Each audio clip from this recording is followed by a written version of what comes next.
वालेकुम व्यूअर्स, मैं हूं आपकी जानी पहचानी महक नूर। और बात की जा रही है ड्रामे के रिवाइवल की, तो बहुत ही ज़ोरों से जो है वो कराची आर्ट्स काउंसिल में इसकी तैयारियां जो है वो हो रही हैं, क्योंकि उमर शरीफ साहब जो हैं वो कराची के आर्ट्स काउंसिल में जो है एक बार फिर से आप लोगों के लिए तशरीफ़ ला रहे हैं और बहुत मज़ेदार सा ड्रामा लेकर आ रहे हैं। साथ ही साथ हम जो अपना पर्सनली मैं अगर अपनी बात करूँ तो मैं इस बार ईद कराची नहीं कर रही, मैं हैदराबाद ईद कर रही हूँ। और उसमें भी हमारी कास्ट में बहुत ही सुपर लेजेंड हमारे शामिल हैं, जैसे कि रऊफ़ लाला हैं और बहुत सारे सुपर स्टार्स उसमें भी हैं। यहाँ जो है ड्रामे का रिवाइवल दोबारा से शुरू हो गया है। कराची की आवाम बहुत ज़्यादा डिस्टर्ब रहती है, बहुत सारे दीगर मसाइल हैं, बहुत सारी प्रॉब्लम्स हैं जो कि फ़ेस करनी पड़ती हैं। लेकिन हमारे जो आर्टिस्ट हैं, हमारे जो फ़नकार हैं, वो आपकी आंखों से आंसुओं को चुरा कर आपके चेहरों पर मुस्कुराहटें बिखेरते हैं। और ये फ़नकार का जो काम है, तो आप लोग रखिएगा हमारे तमाम फ़नकारों को मुझ समेत दुआओं में याद। और होगी आपसे ईद पे मुलाकात, रहेगा आपका इंतज़ार। ज़रूर आइएगा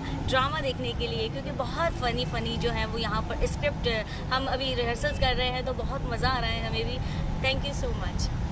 ईद के हवाले से कुछ मैसेज देना चाहिए आवाम को? तो ईद के हवाले से यही मैसेज दूंगी कि बहुत सारा जो है वो प्यार बांटें आपस में, अपने छोटों का ख्याल रखें, अपने बड़ों से दुआएं लें और उनसे मोहब्बत करें। अपने इर्द गिर्द जितने भी लोग हैं उनको भी देखें कि वो अगर कोई परेशान है तो उसकी थोड़ी बहुत हेल्प भी करें। लेकिन जो है वो एक गुलदस्ते की तरह रहें।